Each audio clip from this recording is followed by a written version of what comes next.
And that's what my dad told me too. Karen had a daughter at the time who was 5, Mia. Mia and I were kind of close growing up.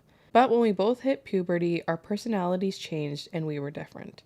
Mia was a typical girly girl. She developed beautifully. She was basically like Casey from Euphoria. She would get all the attention. Even my relatives preferred her over me. I was basically a nerd. I was interested in sports, but I was told that I do not look bad, and I am very attractive and pretty in my own way. But I was overshadowed by Mia. My dad was someone who was an opportunist. Whenever he would see an opportunity for him to shine, he would take it, even if it meant sidelining his own daughter. He saw that Mia got more attention than me, so he invested everything on her. I was kind of jealous, not gonna lie. But I wasn't really that bothered because I believed if I did something good, I would be appreciated. So I studied hard and got into a prestigious university. That was the only time my father threw me a party because I was the first in my family to do it. But Mia was jealous of it. So anyways, during my last year of high school, I started dating Tim. He proposed to me when we were sophomores in college, but we decided to wait till our graduation. So one day during our semester break, I went to his home and I saw him fucking Mia. I was shocked to say the least. I remember I was crying and screaming at him. I could never forget the smirk on Mia's face. That's when I knew Mia was a bitch. So my dad and my stepmom knew about it, and guess what? My dad told me to forgive them. His logic was, quote, Tim fell out of love with me, so he fell in love with your sister. You should give them your blessing instead of being petty. I shouted back that, of course you would say that because you cheated on mom. My dad and me had a screaming match. He told me he would disown me if I did not accept them and come to their wedding. I remember that I stormed off and I cried for like days. That's the moment I realized I was alone. My dad didn't care if I was dead or alive, but thank God I had friends who I could count on. I started therapy after a friend of mine pushed me to do it. It did help a bit, but in my mind I wanted some revenge. I wanted to be petty and make her regret. I started thinking what I could do. My initial plan was to wear white on her wedding day, but then I ran into Mia's ex, Jay. Jay and Mia have been one of those couples who were on again, off again. Mia exploited Jay a lot. The last time they broke up was when Jay caught Mia flirting with one of his friends, but there was a lot of history. So when Jay learned about Mia and Tim, he was a little angry. He kept saying he wishes he could just take revenge on all the times Mia had done him wrong. So I had another plan. I asked him to be my +1 at her wedding. I know Mia still has feelings for Jay. It would piss her off. But we agreed that after that we would part ways. So when the wedding came, I was not in the wedding party. My dad was cordial with me because I wasn't creating trouble. So I went to her wedding with Jay, and I was wearing a bright red dress because I read that red means you slept with the groom. It was also over the top. I might have made some heads turn. When Mia saw me with Jay, her face turned pale. I was purposely being very touchy with Jay, like whispering in his ear, touching his shoulder, dancing with him very closely. I swear Mia was just as red as my dress. I was also asked to give a speech. I kept it short, quote, Thank God I do not have more sisters, otherwise Tim would have swapped Mia with one of them. You know, he has a fetish for fucking his fiance's sisters behind her back. Me and Jay were asked to leave. The next day, I was bombarded with messages and phone calls. I didn't pick any of them up. As for Jay, he stuck to our deal and I never saw him again. After the wedding incident, I decided I should find my mom because something in me was telling me that she didn't abandon me. It wasn't hard to find her. I found her on Facebook and we started chatting. She is married and has 2 boys, my half-brothers. I got the real story from her. She didn't abandon me. My father won the custody case. He used my mom's past substance abuse to take away her visitation rights too. We reconciled, and for the first time in my life, I felt welcomed. I also met my stepfather and my 2 brothers. They are amazing people. Since then, I would regularly meet them. 2 years after the wedding incident, I met a guy, Andy. We met during an alumni program in our college. He also went to our college, but he was 5 years older. We had a lot in common. He was kind, sweet, and very mature. He knows about my past and has been really supportive. He was better than Tim in every way. He was charming and had a really higher position in his job. After 2 years, my sister contacted me out of the blue and told me she was pregnant and she now wants to bury the hatchet. I was very reluctant. I was afraid that she would try to steal Andy away from me as well. But Andy reassured me that he is not that weak. Honestly, I did want to meet my dad again, so I gave it a shot anyways. I went to dinner with Andy, and to my surprise, Tim recognized him. It was later revealed to me that Andy was basically Tim's boss. This is a fact I didn't know. My dad and stepmom brought me to the corner and said that my relationship with Andy is unacceptable because I am trying to hurt my sister by dating Tim's boss. I told them to fuck off. My love life is none of their business. The dinner went sour.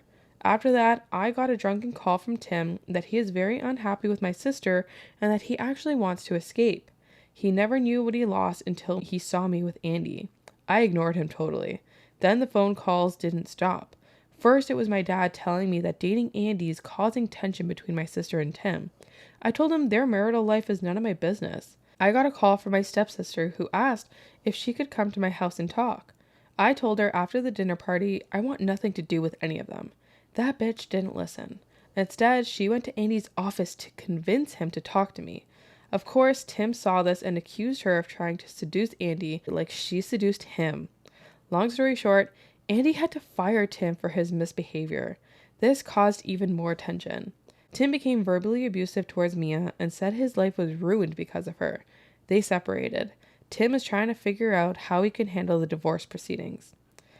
After the Tim and Mia drama, my dad suddenly showed up in my apartment. He was bawling his eyes out that he caught Karen sleeping with his male cousin. He was devastated. So I told him what he told me when Tim cheated on me. Karen fell out of love with you, so she fell in love with your cousin. You should give them your blessing instead of being petty. My dad was confused. I further told him, well, you taught me this, remember? When I was sad about Tim cheating on me with Mia, you told me to forgive them. My father's face was rotten, to say the least. Now I have 2 family members who are going through a divorce. Tim and Mia tried to reconcile, but eventually they settled for divorce. My dad did apologize to me for what he did to me and my mom. I told him that he deserved what's coming for him and that I have no feelings left for him, not even pity. If the time ever comes, I might forgive him, but I don't want him anymore. He will not be walking me down the aisle. Andy and I recently engaged. We are having a small ceremony with just close friends and family. I was only planning for a petty revenge, but karma got them better. I guess it is what they deserve for being such shitty people. I know this sounds like a work of fiction, but it's not. Real life is stranger than fiction. I might update if something big happens, but right now I am busy with wedding planning. Damn. Karma is my boyfriend. You know, it doesn't surprise me though, because I feel like anybody who cheats, is willing to cheat, that shit comes around again. Tim got jealous that she was going to try to seduce Andy because Why? she seduced him. Exactly. He has trust issues. You're going into a relationship that was built on lies. Exactly. Lies, cheating. If they'll cheat with you, they'll cheat on you. That is not a foundation that you want to have. You're always going to have in the back of your mind, Back of your lymph node? Oh, words are hard. In the back of your mind that, is she going to do this with someone else? Is she going to get bored of me? She got bored with her old boyfriend? Yeah, how could you ever have trust? I just think always a cheater, once a cheater, always a cheater is such a true saying in my head. Yes. We have had a couple comments that have said that their cheating relationship is going strong. Good for you guys. Good for you guys. I'm very happy for you. I am sorry. I do not agree. And that's just a personal opinion. But I'm happy it's working out for you guys. Me personally, I would just have just constant anxiety and constant suspicion. And I wouldn't be down for that at all. I'm not down for it. Yeah. If you're down for it and you can handle it, that's cool. I can't handle it. I'm out. No me piace. No me piace. No me piace. I can't wait for the Q&A segment at the end of this episode. It's gonna be good. Buonanotte. All right. There is an update that says, "Hi everyone. Boy, I have been bombarded with messages and comments a lot. I don't understand why you think the story is fake, but this is real. I know people will say it's fake, but I'm glad even if you guys thought it was fake, it was good enough for you. So I just want to clear a few things up. First of all, I called Mia Casey because she kind of looks like the actress and also because she always likes being the center of attention.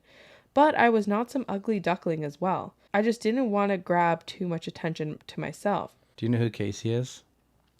Is that Sydney Sweeney? Yeah. I thought so. We never watched Euphoria, but... No, we did. We started watching the first season. We got like 3 episodes in or something, like 2. And I was just like, I'm not down for this. It gave me anxiety.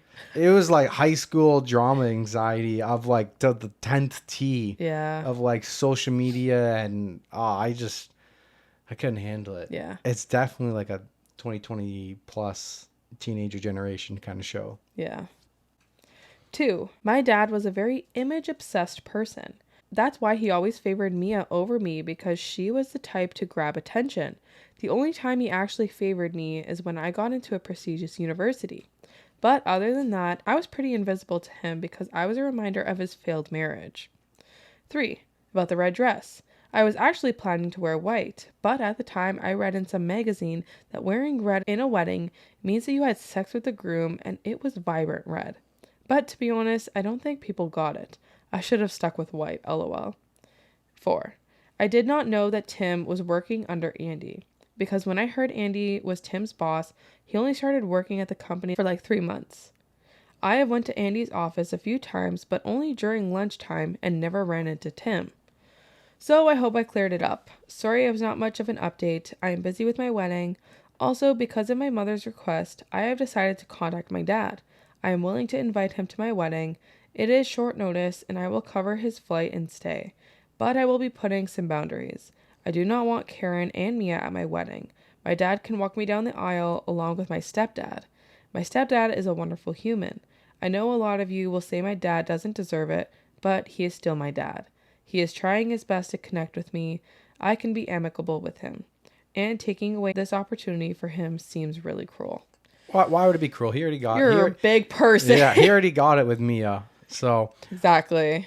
I just don't understand as a parent how you can like blatantly choose one kid over another. How can you just be like, you're my favorite, grabbing attention?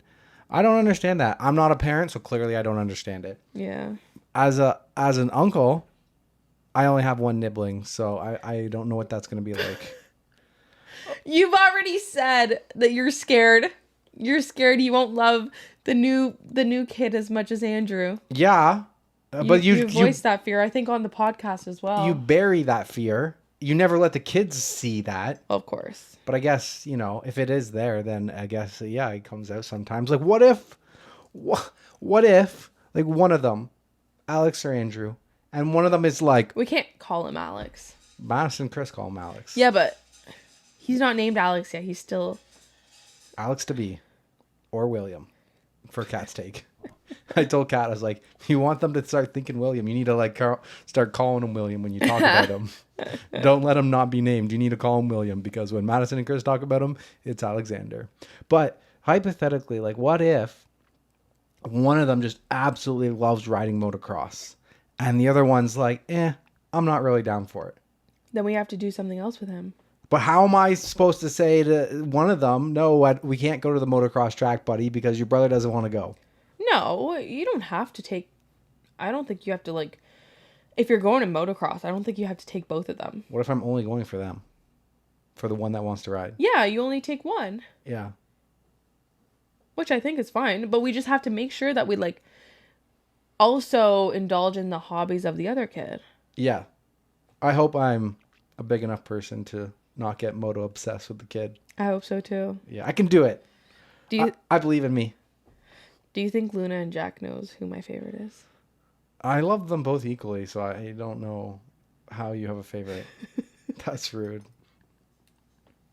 You don't have a favorite, even 49-51? Honestly, I don't. I love them both equally. I love them both equally, too. Like, I couldn't choose. Me either. If the house was on fire and I could only grab one of them, we're all dying. I'm just perish with them in the fire. Same. You're just a liar. You just literally have been hinting that you have a favorite. You're staring at Luna. Poor Jack. Poor Jack. Jack's just not in my view right now. Jack just came second, so he doesn't count. I love Jack. No. It's just that Luna made me fall in love with cats. I hated cats before Luna. She changed me. She changed like the wiring in my brain. Which is kind of funny because Luna didn't do anything. She just looked cute. Jack actually like loves you. I know. Like, the analogy of cats and dogs and who's a god and we're gods versus there being gods. Jack is a dog. Jack's on the dog side. Luna is a god. Jack thinks we are the gods. Yes. And Luna thinks she is the god. Exactly. Exactly. All right. Okay, let's move on. All right, back to me.